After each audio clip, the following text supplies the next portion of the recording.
Hello student, this is Shaheen and in this particular lecture video we are going to discuss MCO 05 lecture number 4। और इससे previous lectures में हम लोगों ने already discuss कर रखा है इसकी डेफिनेशन से लेके एडवांटेजेस डिसएडवांटेजेस बहुत सारे पॉइंट्स।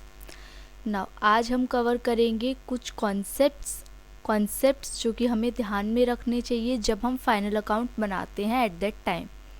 जैसे कि number 1 is going concern concept. Going concern concept कहता है कि जब भी हम बिज़नेस स्टार्ट करते हैं वो बिज़नेस एक लॉन्ग पीरियड ऑफ टाइम के लिए चलेगा। According to this concept it is assume that every business would continue for a long period. और इसी के साथ इसी चीज़ के साथ हम दिमाग में रखते हुए अपनी सारी की सारी पॉलिसीज़ प्रैक्टिकल पर्पसेस की तरह उसको ट्रीट करते हुए बनाते हैं आगे प्लान वगैरह। ये तो था number 1 point. Next is going concern के बाद है accounting period concept. Accounting period concept कहता है कि ये एक स्पेसिफिक टाइम ड्यूरेशन पे बेस्ड होती है आपकी अकाउंटिंग, जैसे कि 1 ईयर। अब ये सपोज़ इसमें लिखा हुआ भी है, देख सकते हो आप लोग। अकाउंटिंग पीरियड में भी अ कैलेंडर ईयर, एक कैलेंडर ईयर हो सकता है जैसे कि 1 जनवरी से शुरू होता हुआ दिसंबर 31 तक जाएगा, जो ज़्यादातर 12 मंथ का होता है। जब एक बिज़नेस आप शुरू करते हो तो वो एक साल से कम का हो सकता है, लेकिन नॉर्मली का सिनेरियो यही होता है कि या तो जनवरी 1 से लेके 31 दिसंबर तक आप कैलेंडर ईयर चलाओ या फाइनेंशियल ईयर 1 अप्रैल से लेके 31 मार्च तक चलाओ। मींस एक जब आप स्टार्ट कर रहे हो अपनी अकाउंटिंग, उससे जब आप ये स्टार्टिंग पॉइंट है और ये जब एंडिंग पॉइंट हो तो उसके बीच में अराउंड 12 मंथ का गैप हो, ये कहता है accounting period concept. Now matching concept क्या कहता है? मैचिंग कॉन्सेप्ट कहता है कि जितने भी आपकी रेवेन्यू हो और आपके एक्सपेंस वो मैच करने चाहिए। इसका क्या मतलब है रेवेन्यू और एक्सपेंस का? रेवेन्यू मीन्स आपकी जितनी इनकम होगी from any type of sources और जो आपके खर्चे होंगे to any type of sources, वो दोनों का मिलना बिल्कुल ज़रूरी है। ऐसा नहीं होना चाहिए कि आपकी इनकम ज़्यादा हो एक्सपेंसेस से और आपके खर्चे ज़्यादा हों, तो वो शटडाउन वाली सिचुएशन आ जाती है एक बिज़नेस फर्म के लिए। नेक्स्ट कॉन्सेप्ट आपका मैचिंग कॉन्सेप्ट के बाद आता है कंजर्वेशन कॉन्सेप्ट। वर्ड से समझ आना चाहिए कि जिसमें हम कुछ बचा के रखते हैं, कुछ अजम्पशन हम लेके चलते हैं जब हम बिज़नेस को स्टार्ट करते हैं। वो अजम्पशन ये है कि जब भी बिज़नेस में आपको लॉस दिखे, बिज़नेस लॉस से सफ़र करता हुआ दिखे दूर से ही, मतलब आपको ये समझ में आ रहा है कि कॉम्पिटिटर की वजह से आज से 3 महीने 4 महीने बाद आपको ये लॉस हो सकता है, तो उसको आप अभी से बचाने की कोशिश करो। और जो आपको प्रॉफिट अभी हाल फिलहाल में दिख रहा है, मतलब 2-3 दिन का भी आपका प्रॉफिट है, उसको आप इग्नोर भी करोगे तो भी चलेगा, लेकिन लॉसेस को बहुत ध्यान से डील करना चाहिए। ये लाइन पढ़ो तो ज़्यादा अच्छे से समझ आएगा। On account of this reason accountant generally follow rule anticipate no profit कम और but provide for all losses possible losses. जितने भी लॉसेस होने हैं उनके ऊपर ज़्यादा ध्यान दिया जाता है एज़ कम्पेयर टू प्रॉफिट। दूसरे शब्दों में बोले तो profit are taken into account only. Profit कब दिया जाएगा? जब वो रियलाइज्ड हो चुके हों, जब मेरे पास प्रॉफिट की अमाउंट आ गई है तब मैं प्रॉफिट कंसिडर करूँगी। लेकिन लॉसेस दूर से भी दिख रहे हैं तो भी उन लॉसेस की डीलिंग और उसका ट्रीटमेंट शुरू हो जाना चाहिए। ये कहता है कंजर्वेशन कॉन्सेप्ट।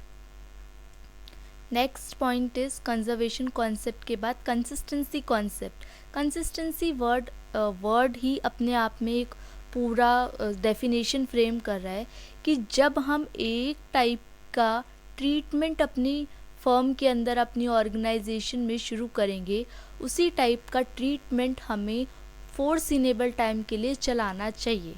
जैसे कि मैंने मान लो डेप्रिसिएशन अकाउंट आप लोगों ने 11th क्लास में पढ़ा होगा।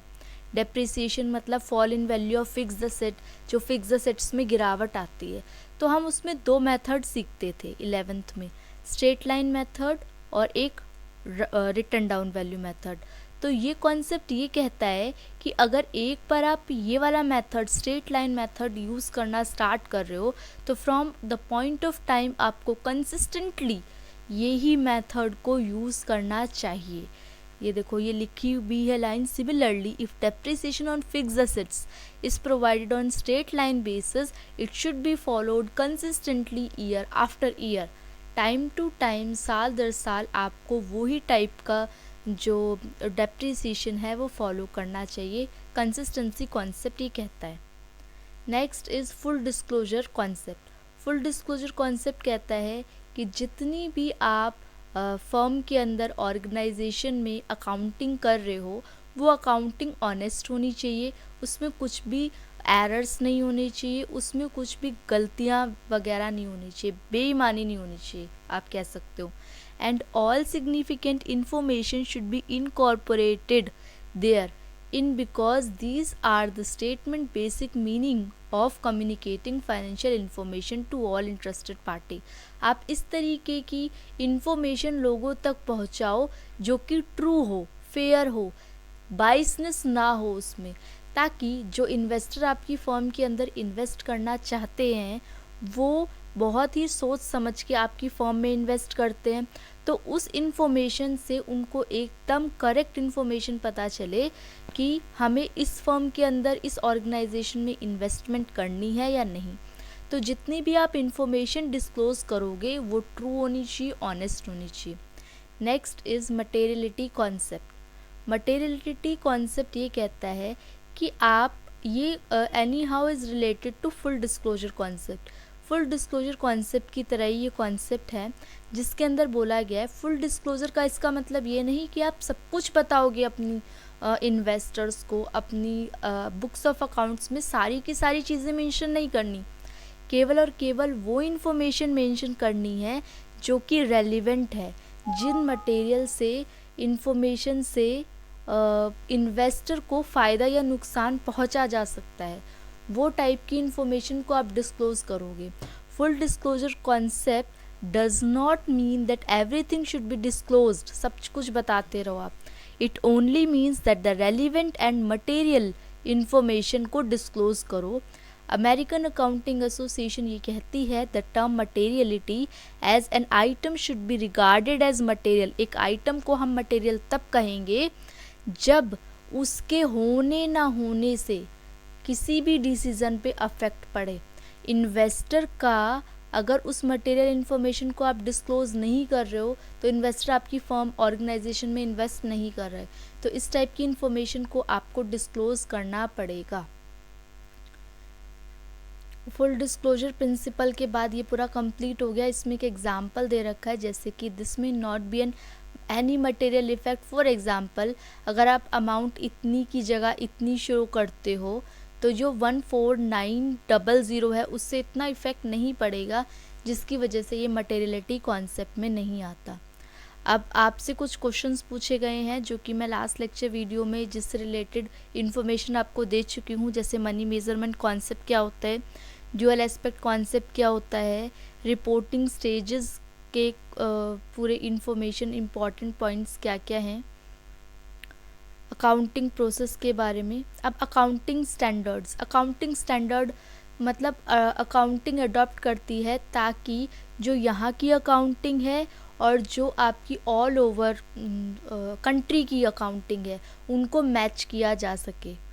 कुछ स्टैंडर्ड सेट किए जाते हैं ताकि आसानी से समझा जा सके चीज़ों को, एज वेल एज एक्सेप्टेबल, लोग उसको अपना भी सकें। उसके अंदर मैनिपुलेशन कम से कम होनी चाहिए। मैनिपुलेशन का मतलब होता है कि अपने आप में इन्फ्लुएंस कर देना, अपनी तरीके से अकाउंट्स को मेंटेन कर देना, वो नहीं होना चाहिए।